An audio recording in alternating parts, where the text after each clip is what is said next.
டே 2 இன்றைக்கி என்ன lunch back பண்ணேன்னு சொல்லிட்டு பார்க்கலாம் வாங்க. ஃபஸ்ட்டு ரைஸ் வச்சுட்டேன், இன்னொரு குக்கரில் வந்து பருப்பு வச்சுருக்கேன். இப்போ ஸ்நாக்ஸ்க்கு வந்து அவல் கொடுத்துட போகிறேன், ரெட் அவல். அதை வந்து கழுவிட்டு கொஞ்சம் நேரம் ஊற வச்சிடலாம். இப்போ முருங்கைக்கீரை சாம்பாருக்கு தேவையான வெங்காயம் தக்காளி எல்லாமே கட் பண்ணிக்கலாம். இன்றைக்கி வந்து முருங்கைக்கீரை சாம்பார் ரைஸ் வந்து காலையில் பிரேக்ஃபாஸ்ட் கொடுத்துட்டு லஞ்சுக்கு வந்து சப்வே சாண்ட்விச் கேட்டாங்க, அதுக்கு தான் ரெடி பண்ண போகிறோம். இப்போ சாண்ட்விச்சுக்கு வந்து கொஞ்சம் சிக்கன் வந்து மேக்னேட் பண்ணி வச்சிடலாம். அதில் சிக்கனில் போன்லெஸ் சிக்கன் எடுத்திருக்கேன், அதை நீளவாக்கில் கட் பண்ணியிருக்கேன். இஞ்சி பூண்டு பேஸ்ட்டு, உப்பு, சிக்கன் 65 மசாலா, கொஞ்சம் மிளகாத்தூள், மஞ்சத்தூள் இதெல்லாம் சேர்த்து நல்லா மிக்ஸ் பண்ணி வச்சிடலாம். ஒரு 10 நிமிஷம் ஊறட்டும். இப்போ வந்து சாம்பாருக்கு எல்லாமே தாளிச்சுட்டு விட்டேன். முருங்கைக்கீரை நைட்டே க்ளீன் பண்ணி வச்சாச்சு, ஜஸ்ட் வாஷ் பண்ணிவிட்டு போட்டு சாம்பாரும் ரெடி ஆயிடுச்சு. இப்போ வந்து ஒரு கடாயில் நம்ம வந்து மிக்ஸ் பண்ணி வச்சுருந்த சிக்கனை வச்சு வேக வச்சுக்கலாம்.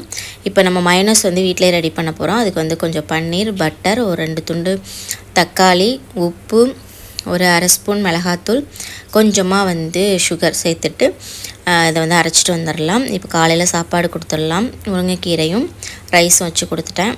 இப்போ மைனஸ் வந்து பாருங்கள் சூப்பராக ரெடி ஆயிடுச்சு. இப்போ வந்து பன்னை வந்து டோஸ்ட் பண்ணிவிட்டு நம்ம எல்லாமே அசம்பிள் பண்ணிட வேண்டியதான். ஸோ ஒரு கடாயில் பட்டர் போட்டுட்டு பன்னை வந்து டோஸ்ட் பண்ணி எடுத்துக்கிட்டேன்.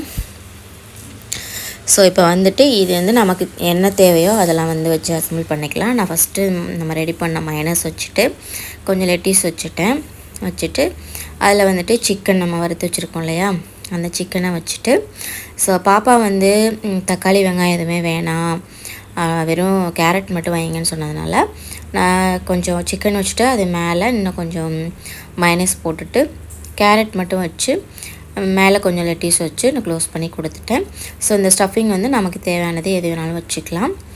ஸோ இப்போ வந்து பேக் பண்ணியாச்சு. அடுத்து ஸ்நாக்ஸுக்கு வந்து அவல் வந்து நல்லா ஊறி இருக்குது, அதில் கொஞ்சம் சுகர், கொஞ்சம் தேங்காய் துருவல் சேர்த்து நல்லா மிக்ஸ் பண்ணிவிட்டு ஸோ அதையும் வந்து பாக்ஸில் வந்து பேக் பண்ணிடலாம். அடுத்து கொஞ்சம் ஆப்பிள் வந்து கட் பண்ணி ஒரு 2 பீஸ் ஆப்பிள் கொடுத்துட்ருக்கேன்.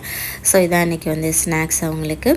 ஸோ இது மாதிரி வீடியோஸ் பார்க்கணுன்னா நம்ம சேனலை சப்ஸ்கிரைப் பண்ணிக்கோங்க. இந்த வீடியோ பிடிச்சிருந்தா லைக் கொடுத்துருங்க. நீங்கள் என்ன லஞ்ச் கொடுத்தீங்கன்னு சொல்லி கமெண்ட் பண்ணுங்கள். தேங்க்ஸ் ஃபார் வாட்சிங்.